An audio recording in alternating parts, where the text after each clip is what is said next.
wabarakatuh. Nama saya Lady Faralitia, NIM 43 dari Micro Teaching kelas 2017D. Assalamualaikum warahmatullahi wabarakatuh. Bagaimana kabarnya anak-anak? Ya, alhamdulillah kita semua baik-baik saja.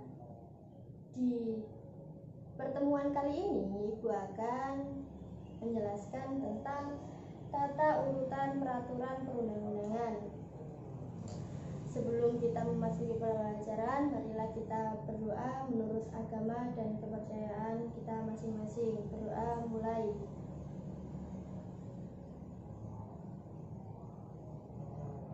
Berdoa selesai. Nah, pada siang hari ini kita akan belajar mengenai tata urutan peraturan perundang-undangan dalam sistem hukum nasional di Indonesia. Tujuan pembelajaran yang akan kita capai pada pertemuan kali ini yaitu peserta didik mampu menjelaskan makna dari tata urutan perundang-undangan dalam sistem hukum nasional di Indonesia. Yang kedua, peserta didik mampu menyebutkan tata urutan perundang-undangan dalam sistem hukum nasional di Indonesia. Nah, negara Republik Indonesia merupakan negara hukum di mana yang menjadi pedoman atau landasan pemerintah untuk menjalankan suatu pemerintahan adalah berpacu pada sebuah konstitusi, sehingga kepentingan hidup untuk menjamin pemenuhan dan perlindungan hak warga negara harus ada tata urutan peraturan perundang-undangan ini. Nah, dalam pembelajaran kali ini akan dijelaskan tentang apa saja sih tata peraturan perundang-undangan dalam sistem hukum nasional di Indonesia. Nah, ada yang tahu apa itu tata urutan peraturan perundang-undangan? Ya, siapa yang tahu apa itu peraturan perundang-undangan? Peraturan perundang-undangan itu berbeda dengan undang-undang, karena undang-undang itu hanya merupakan salah satu bagian dari peraturan perundang-undangan itu sendiri. Nah, tata urutan perundang-undangan ini merupakan peraturan yang tertulis. Jadi tata urutan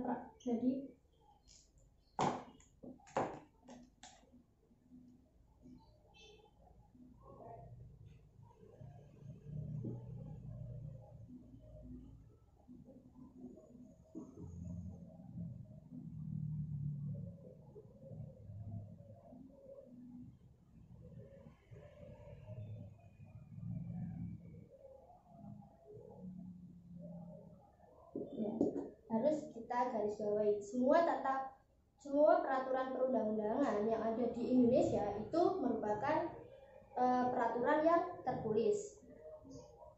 Menurut Undang-Undang Nomor 12 Tahun 2011 tentang pembentukan peraturan perundang-undangan, dinyatakan bahwa peraturan perundang-undangan yang tertulis itu memuat tentang norma hukum dan mengikat secara umum dan dibentuk atau ditetapkan oleh lembaga negara. Jadi peraturan perundang-undangan itu yang pertama itu tertulis, yang kedua itu harus memuat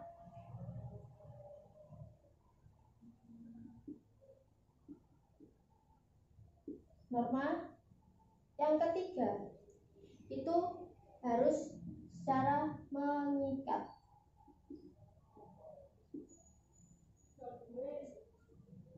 Nah, siapa yang berwenang untuk mengeluarkan peraturan perundang-undangan ini? Nah, yang keempat itu dikeluarkan oleh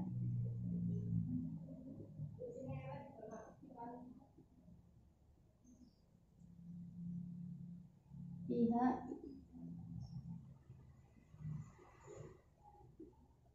yang berwenang.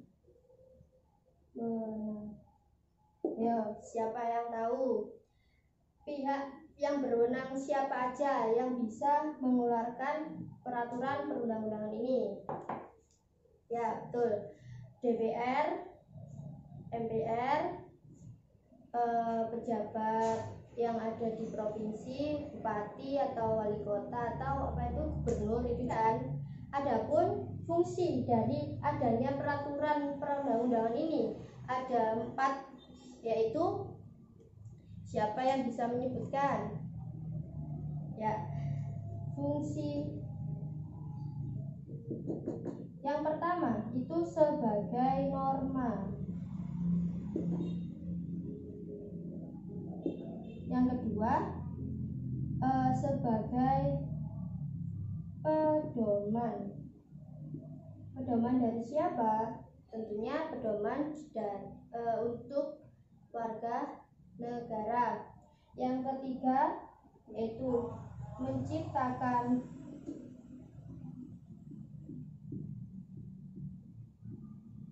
rasa aman.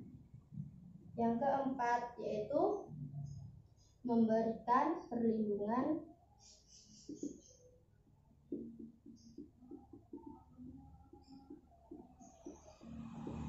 hukum. Ya. Kemudian dari fungsi kita akan berlanjut pada sebuah prinsip. Prinsipnya itu apa saja sih prinsip dari adanya peraturan perundang-undangan ini? Karena peraturan perundang-undangan ini disusun ya, disusun. Nah, penyusunan ini harus mempunyai prinsip-prinsip yang mendasari 6. Ya, siapa yang tahu?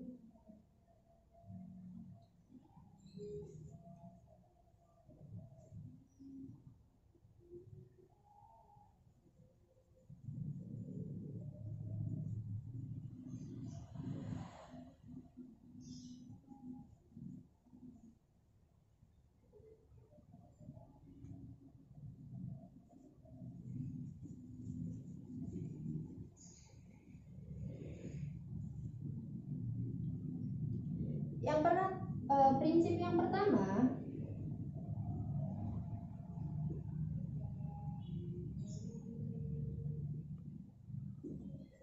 yaitu peraturan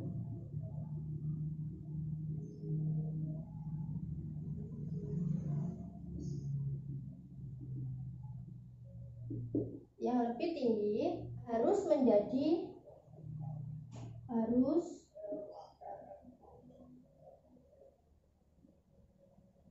landasan bagi peraturan yang ada di bawahnya. Terus yang kedua yaitu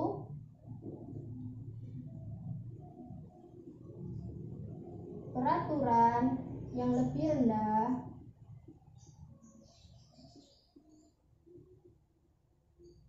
harus bersumber pada peraturan di atasnya.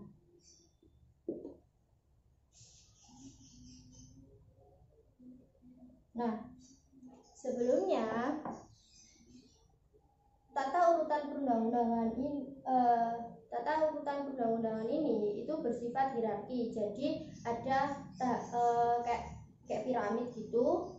Jadi yang paling atas itu yang menjadi pedoman dari yang ada di bawahnya.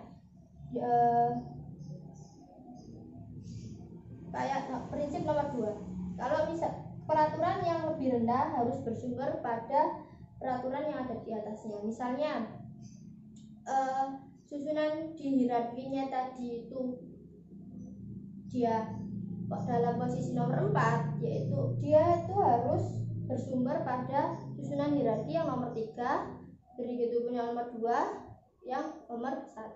Jadi yang nomor 1 ini tetap menjadi landasan bagi susunan yang ada di bawahnya. Dia akan menjadi landasan bagi hierarki yang kedua, ketiga, keempat, kelima, dan seterusnya. Terus prinsip yang nomor 3 yaitu isi dari muatan peraturan itu tidak yang di bawahnya itu tidak boleh menyimpang dari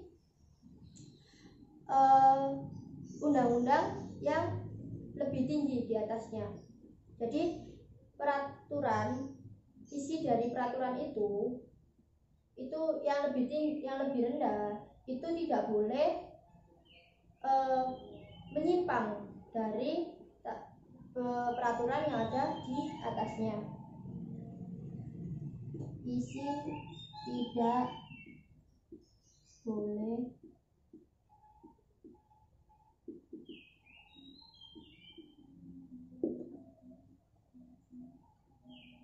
yang nomor 4, sebuah peraturan itu hanya dapat dicabut, diganti, atau diubah dengan peraturan yang lebih tinggi atau sederajat. Jadi kalau misalnya peraturan yang ada di hierarki nomor 3 itu dicabut atau diganti atau diubah, dia harus posisinya peraturan yang baru ini harus ada di atasnya atau tidak sejajar, tidak boleh di bawahnya nomor 3. Dia harus tetap sejajar nomor 3 tapi materinya itu berbeda gitu, diganti atau dicabut atau diubah tadi. Di nomor 4 itu peraturan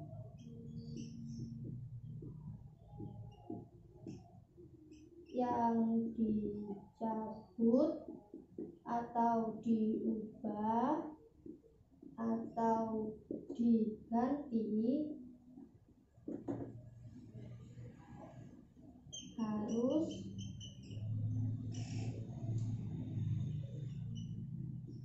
sejajar atau lebih tinggi. Ya, terus kita beralih yang nomor 5, yaitu peraturan yang isinya sama, kan isinya sama, otomatis ada peraturan yang baru. Nah, peraturan yang baru atau yang lama ini tetap berlaku dua-duanya, meskipun yang lama itu tidak secara tegas diimplementasikan. Kenapa? Karena ia tetap bekerja, tetapi dia akan tidak boleh dilaksanakan, itu harus peraturan yang lama ini harus dicabut.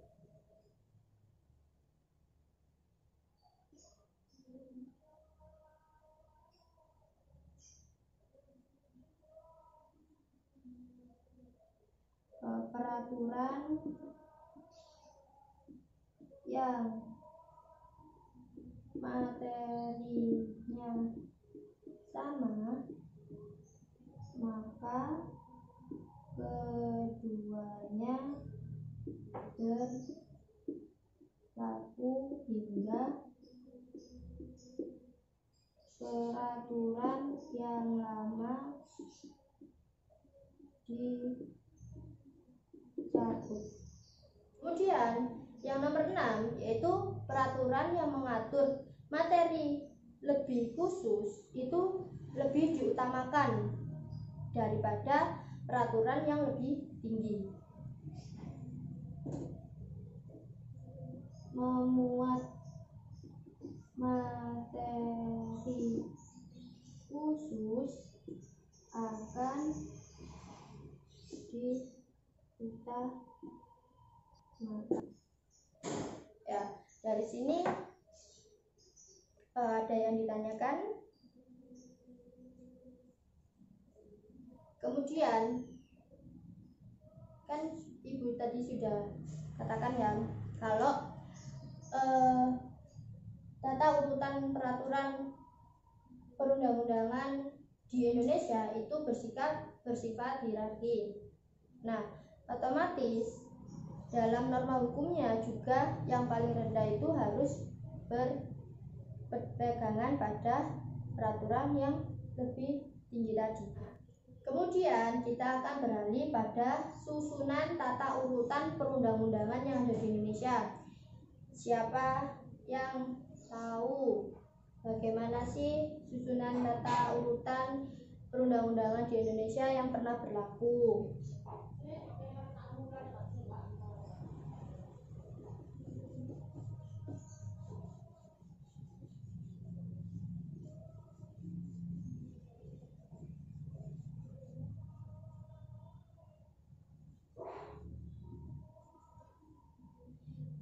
Ya, benar sekali. Susunan tata urutan perundang-undangan yang ada di Indonesia itu yang pernah berlaku itu ada 4. Ada 4.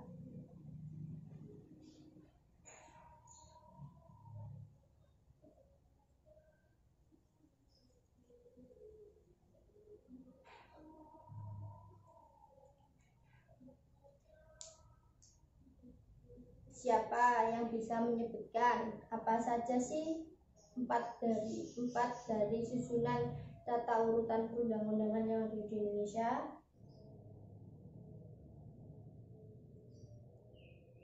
Ya, siapa yang bisa menyebutkan 4 susunan tata urutan perundang-undangan yang ada di Indonesia? Ya, yang pertama itu TAP MPR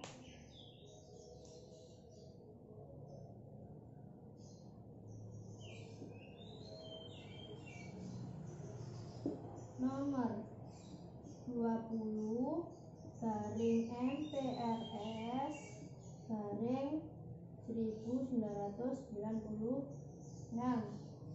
Yang kedua itu TAP MPR nomor 3 garing MPRS 1000. Ketiga, Undang-Undang nomor 10 tahun 2004. Yang keempat, Undang-Undang nomor 12 tahun 2011.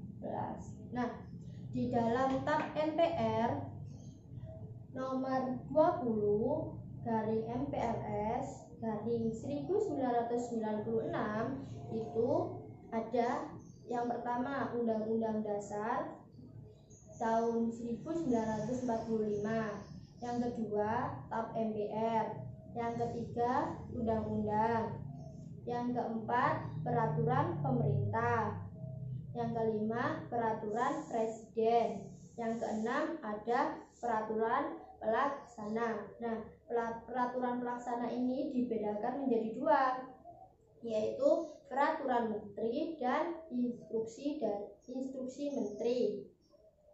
Nah, berlanjut pada TAP MPR nomor 3 garing MPRS garing tahun 2000, yaitu yang pertama ada Undang-Undang Dasar 1945, yang kedua ada TAP MPR, yang ketiga ada Undang-Undang, yang keempat Peraturan Pemerintah pengganti Undang-Undang, yang kelima ada Peraturan Presiden, yang keenam ada Peraturan Daerah.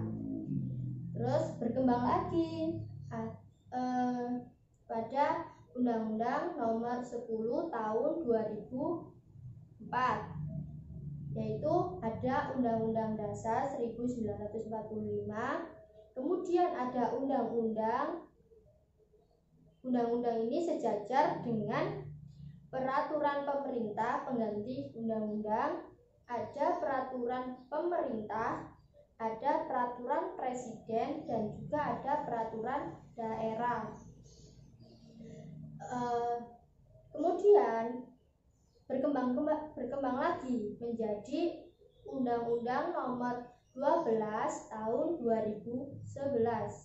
Di dalamnya ada Undang-Undang Dasar 1945, ada TAP MPR, ada undang-undang, ada peraturan pemerintah pengganti undang-undang, ada peraturan pemerintah, ada peraturan presiden, ada peraturan daerah provinsi.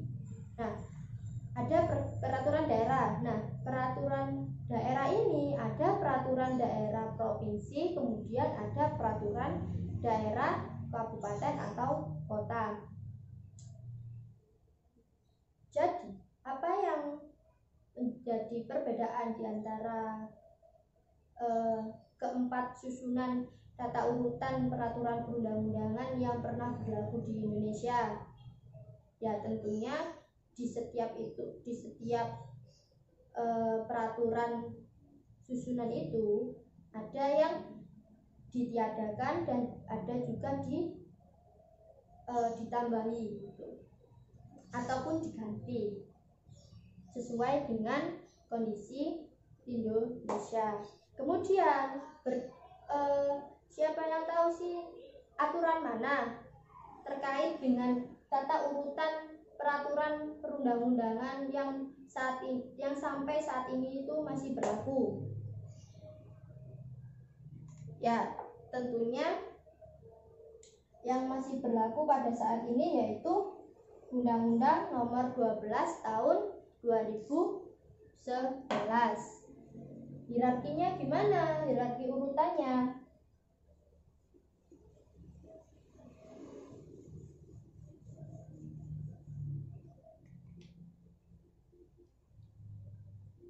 Undang-Undang Nomor 12 Tahun 2011.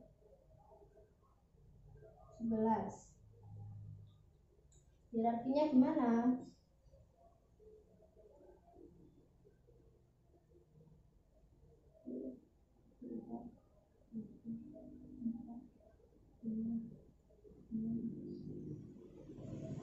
Nah, yang paling atas sendiri itu yang diduduki oleh Undang-Undang Dasar 1945.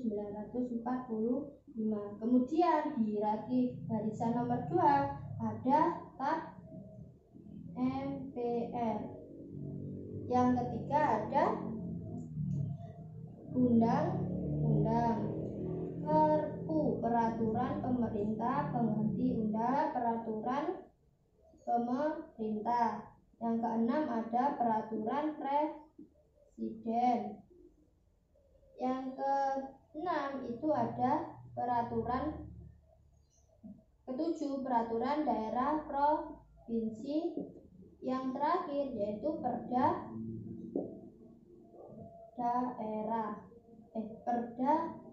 kabupaten atau kota. Nah, mengapa Undang-Undang Nomor 12 ini berlaku di Indonesia? Tentunya aturan dalam Undang-Undang Nomor 12 Tahun 2011, ketentuannya itu sesuai dengan asas dan prinsip hukum bahwa peraturan yang terbaru untuk mengatur persoalan yang sama akan menggantikan peraturan yang sebelumnya. Nah, peraturan sebelumnya itu kan Undang-Undang Nomor 10 Tahun 2004. Ya.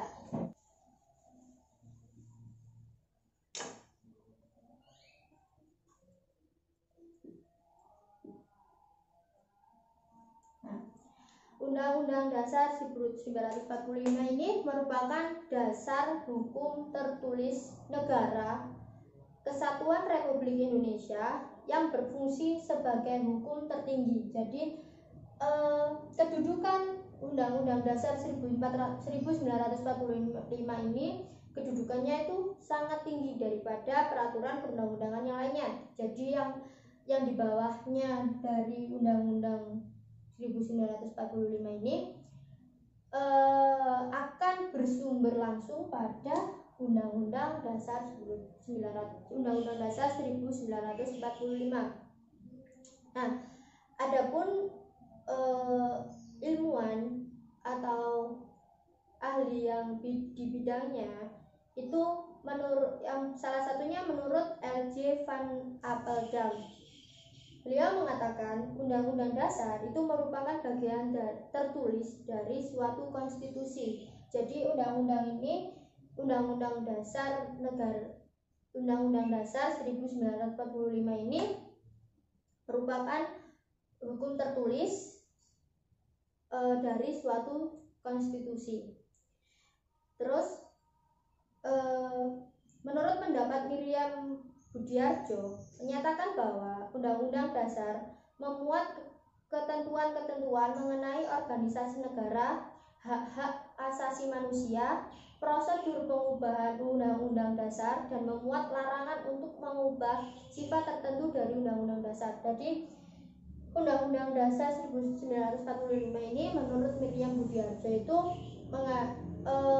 banyak sekali hal-hal materi yang terkandung di dalamnya, termasuk hak-hak asasi manusia. Kedudukan tertinggi pada Undang-Undang Dasar 1945 ini tentunya memiliki kedudukan yang paling istimewa, karena ada 3 hal yang mendasari kedudukan Undang-Undang Dasar 1945 ini menjadi istimewa. Yang pertama, undang-undang ini dibentuk menurut suatu cara yang istimewa yang berbeda dengan undang-undang yang lain. Nah, yang pertama, cara pembentukannya. Cara pembentukan dari Undang-Undang Dasar 1945 ini begitu panjang prosesnya, mulai dari terbentuknya BPPKI, terus PPKI, terus akhirnya munculnya sebuah Undang-Undang Dasar 1945 yang menjadi konstitusi dari Indonesia. Yang kedua, Undang-Undang Dasar ini dibuat secara istimewa, untuk itu dianggap sesuatu yang luhur. Nah, dari proses yang begitu panjang itu melalui proses yang luhur, yang suci gitu. Poin yang ketiga, yaitu Undang-Undang Dasar adalah piagam yang menyatakan cita-cita bangsa Indonesia dan merupakan dasar organisasi kenegaraan suatu bangsa. Jadi Undang-Undang Dasar 1945 ini juga mengandung sebuah cita-cita bangsa yang ada di dalam pembukaan Undang-Undang Dasar 1945 ini. Nah, pada batang tubuhnya itu juga mengandung banyak organisasi kenegaraan suatu negara bangsa. Jadi di dalamnya itu juga mengatur tentang organisasi apa saja yang ada di sebuah negara itu, tata caranya itu bagaimana, terus organisasi itu dilandasi, segala sesuatu organisasi yang ada di Indonesia itu tetap berlandaskan pada Undang-Undang Dasar 1945. Yang kedua itu ada TAP MPR. Nah, TAP MPR ini merupakan ketetapan yang ditentukan oleh MPR sebagai konsekuensi dari tugas, kedudukan, dan kewenangan MPR sesuai dengan Undang-Undang Dasar 1945. Nah, tentu saja TAP MPR ini tetap mengacu pada Undang-Undang Dasar 1945. Bedanya, TAP MPR ini hanya dibentuk dan sesuai dengan kewenangan dari MPR itu sendiri. Nah, adapun yang dimaksud dengan ketetapan MPR yang menjadi sumber hukum menurut penjelasan Undang-Undang Nomor 12 Tahun 2011 adalah ketetapan Majelis Permusyawaratan Rakyat. Selanjutnya kita akan membahas tentang undang-undang. Undang-undang ini merupakan peraturan perundang-undangan untuk melaksanakan Undang-Undang Dasar 1945. Jadi Undang-Undang Dasar 1945 itu biasanya kan berbentuk poin-poin atau pasal dan ayat gitu. Nah, dalam undang-undang itu pasal dan ayat itu diperjelas kembali apa sanksinya, terus pelaksanaannya gimana, itu dijelaskan pada undang-undang ini. Nah, undang-undang ini dibuat oleh DPR bersama Presiden. Nah, untuk menjadi adapun ketetapan atau kriteria untuk pembahasan dalam sebuah undang-undang itu ada 5. Yang pertama, undang-undang ini dibentuk atas perintah ketentuan Undang-Undang Dasar 1945. Yang kedua, dibentuk atas perintah ketetapan MPR. Yang ketiga, dibentuk atas perintah ketentuan UU terdahulu. Jadi diganti gitu loh, diganti atau diperjelas kembali. Yang keempat, itu undang-undang ini dibentuk dalam rangka mencabut, mengubah, atau menambahkan undang-undang karena berkaitan dengan hak asasi manusia. Yang kelima, undang-undang ini dibentuk karena berkaitan dengan kewajiban dan kepentingan orang banyak. Apa saja sih materi yang terkandung pada undang-undang? Nah, materi yang terkandung dalam undang-undang itu ada 5, yaitu peraturan yang lebih lanjut mengenai ketentuan Undang-Undang Dasar Negara Republik Indonesia tahun 1945. Yang kedua, perintah suatu undang-undang untuk mengatur sebuah undang-undang. Jadi undang-undang terdahulu itu ingin dirubah atau dicabut atau diganti oleh undang-undang yang baru. Yang ketiga itu pengesahan perjanjian internasional tertentu. Jadi ada kayak perjanjian internasional yang akhirnya harus dibentuk sebuah undang-undang. Yang keempat itu tindak lanjut atas keputusan Mahkamah Konstitusi. Misalnya kayak pemilu, kan itu semua itu atas persetujuan dari MK. Nah, dari keputusan dari MK itu akan dibuatkan undang-undang. Kayak 5 itu pemenuhan kebutuhan hukum dalam masyarakat. Sekarang kita berlanjut pada Perpu. Peraturan pemerintah pengganti undang-undang. Peraturan pemerintah pengganti undang-undang ini dibentuk oleh Presiden tanpa persetujuan dari DPR terlebih dahulu, karena pada Perpu ini dibuat dalam keadaan yang darurat. Ingat ya, yang darurat. Nah, dalam artian darurat ini persoalan yang harus segera dikasih solusi dan harus segera ditindaklanjuti. Namun demikian, pada akhirnya Perpu tersebut harus diajukan kepada DPR untuk mendapatkan persetujuan. Jadi bukan berarti Presiden itu tadi seenaknya mengeluarkan peraturan pemerintah pengganti undang-undang ini, bukan. Tapi setelah itu dikeluarkan, terus dia harus mendapatkan persetujuan terlebih dahulu dari DPR. Kan kalau undang-undang tadi dirumuskan bareng-bareng, tetapi pada Perpu ini Presiden merumuskan sendiri apa persoalannya, terus ditindaklanjuti yang sebagaimana mestinya. Kemudian apa boleh DPR itu menolak tentang adanya Perpu ini? Bisa, karena kalau misalnya Perpu ini ditolak, maka Perpu ini itu harus dicabut dan harus dikatakan tidak bisa berlaku kembali. Tetapi kalau misalnya DPR-nya itu setuju, ya sah-sah aja, ya itu emang digunakan untuk sebuah peraturan. Tetapi kalau misalnya DPR itu tadi tidak setuju, maka Perpu tadi harus dicabut. Dengan kata lain itu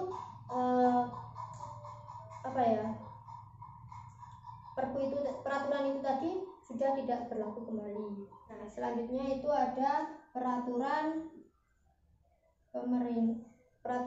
pemerintah.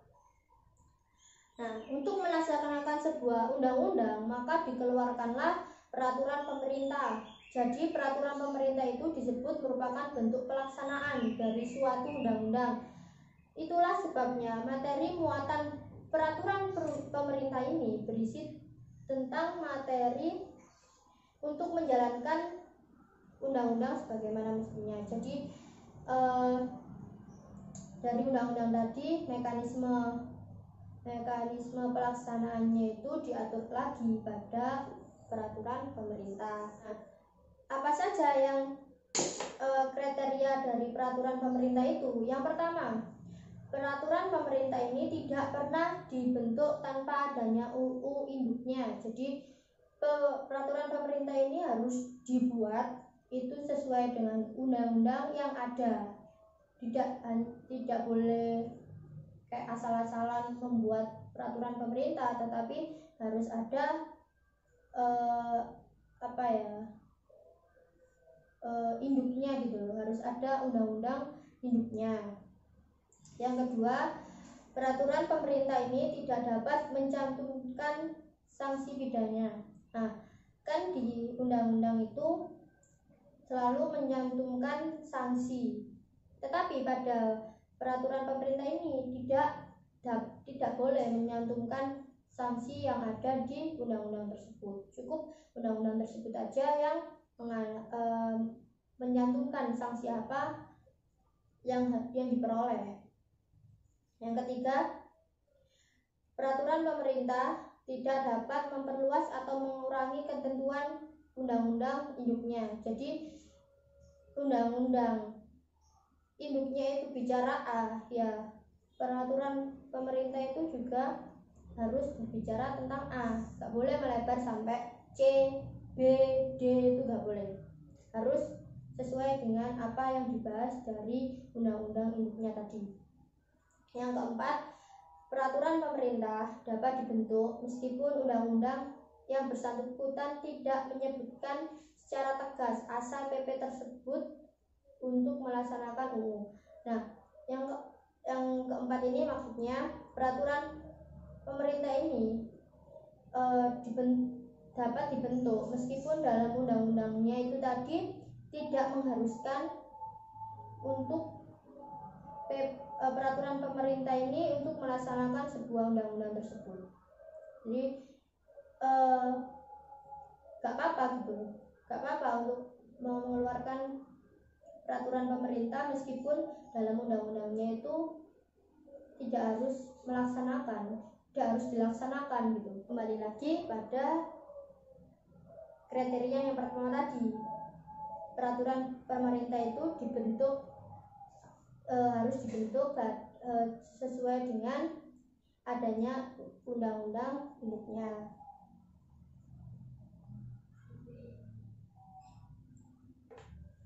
Terus kita berlanjut pada Perpres.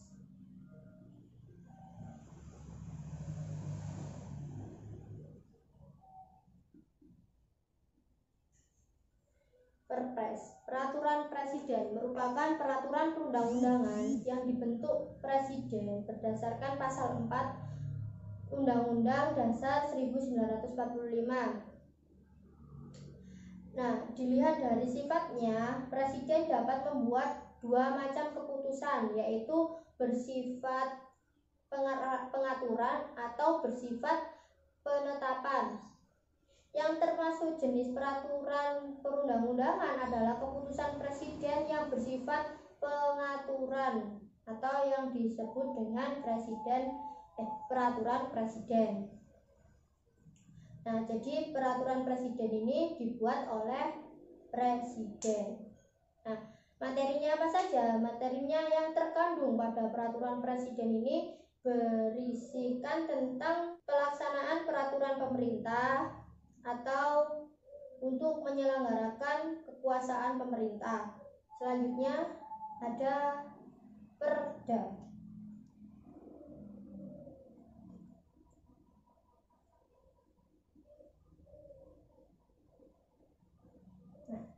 Perda atau peraturan daerah.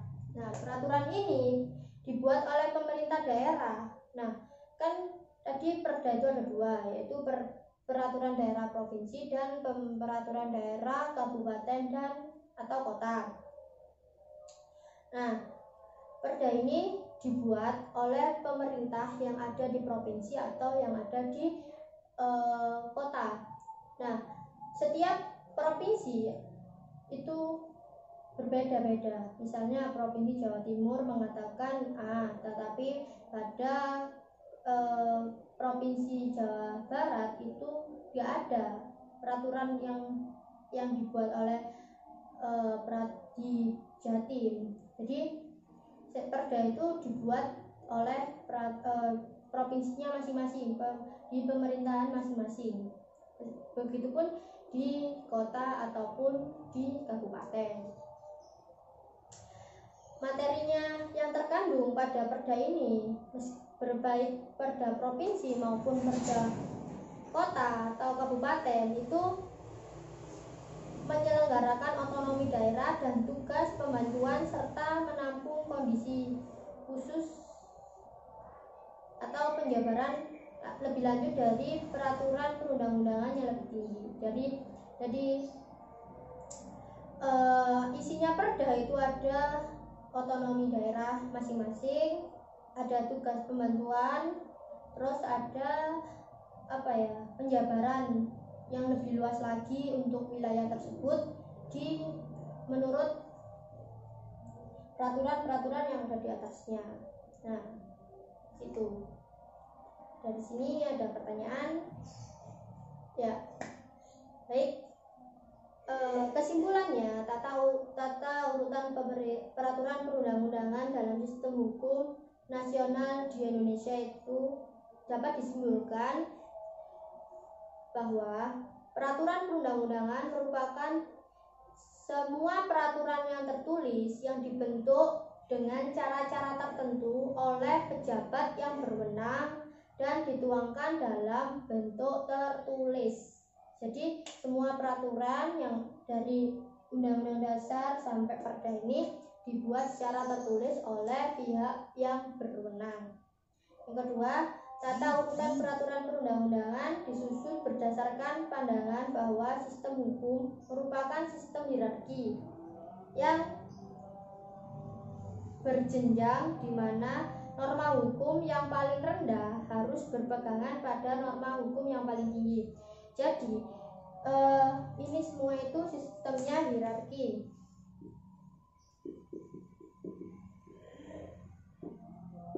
Di mana peraturan yang paling bawah itu harus mengacu peraturan yang ada di atasnya atau yang lebih tinggi. Misalnya pada Perda itu harus mengacu pada Perpres, Perpres mengacu pada PP, PP mengacu pada Perpu, Perpu mengacu pada Undang-Undang, Undang-Undang mengacu pada TAP MPR dan Undang-Undang Dasar 1945. Nah, kemudian tata urutan perundang-undangan yang berlaku di Indonesia sampai pada saat ini yaitu terkandung pada Undang-Undang Nomor 12 tahun 2011, di mana susunannya yaitu ada Undang-Undang Dasar 1945, yang kedua TAP MPR, yang ketiga Undang-Undang, yang keempat peraturan pemerintah pengganti undang-undang, yang kelima ada peraturan pemerintah, yang keenam ada peraturan presiden, yang ketujuh ada peraturan daerah. Peraturan daerah ini dibedakan menjadi dua, peraturan daerah provinsi dan peraturan daerah kabupaten atau kota. Sekian dari penjelasan dari saya. Akhiri, assalamualaikum warahmatullahi wabarakatuh.